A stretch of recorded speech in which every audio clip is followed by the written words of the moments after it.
প্রতিষ্ঠার প্রায় ২০ বছর পেরিয়ে গেলেও এখনো বিদ্যুৎ সংযোগ পায়নি চাঁপাইনবাবগঞ্জের মাধবপুর উচ্চ বিদ্যালয়।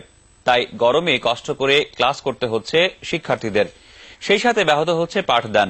বিদ্যালয়ে কম্পিউটার আর প্রজেক্টরের মতো অত্যাধুনিক প্রযুক্তিপণ্য থাকলেও তা বিদ্যুতের অভাবে ব্যবহার করা যাচ্ছে না। সকাল 10টা, স্কুলে প্রাত্যহিক কার্যক্রম, শরীরচর্চায় অংশ নিয়েছে শিক্ষার্থীরা।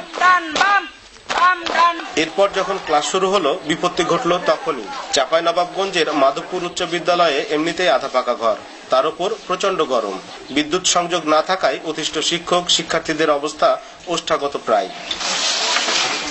অথচ স্কুল থেকে মাত্র কয়েকশো গজ দূরেই পল্লী বিদ্যুতের সংযোগ লাইন। বহু জায়গায় ধর্ণা দিয়ে সংযোগ না পাওয়ায় বিদ্যালয়ের কম্পিউটার, প্রজেক্টর, ফ্যান সহ ইলেকট্রনিক পণ্য রাখা হয়েছে প্যাকেটবন্দি করে। বিদ্যালয়ের পাশে বিদ্যুতের সংযোগ থাকা সত্ত্বেও আমাদের স্কুলের বিদ্যুতের সংযোগ নেই। আমাদের বিদ্যালয়ে আছে জ্ঞানের আলো, কিন্তু বিদ্যুতের আলো নেই। সরকার আমাদের প্রজেক্টর দিয়েছে, কিন্তু বিদ্যুৎ না থাকার কারণে সেটা আমরা ব্যবহার করতে পারছি না। স্কুল সংশ্লিষ্টরা বলছেন 10 বছর ধরে বিদ্যুৎ সংযোগের আশায় বিভিন্ন জায়গায় ঘুরেছেন তারা, কিন্তু হয়রানি আর অর্থ অপচয় ছাড়া কাজের কাজ হয়নি কিছুই।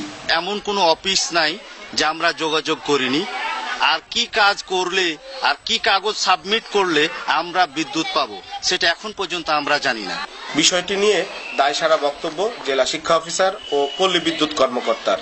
আমার আওতায় হাজার হাজার শিক্ষা প্রতিষ্ঠান আছে, সেখানে কম্পিউটার আছে, সেই কম্পিউটার ব্যবহার করে ছাত্ররা শিক্ষা অর্জন করছে। আর এই যে 20% বাদ আছে, এরকম কিছু এলাকা তো বাদ থাকবেই।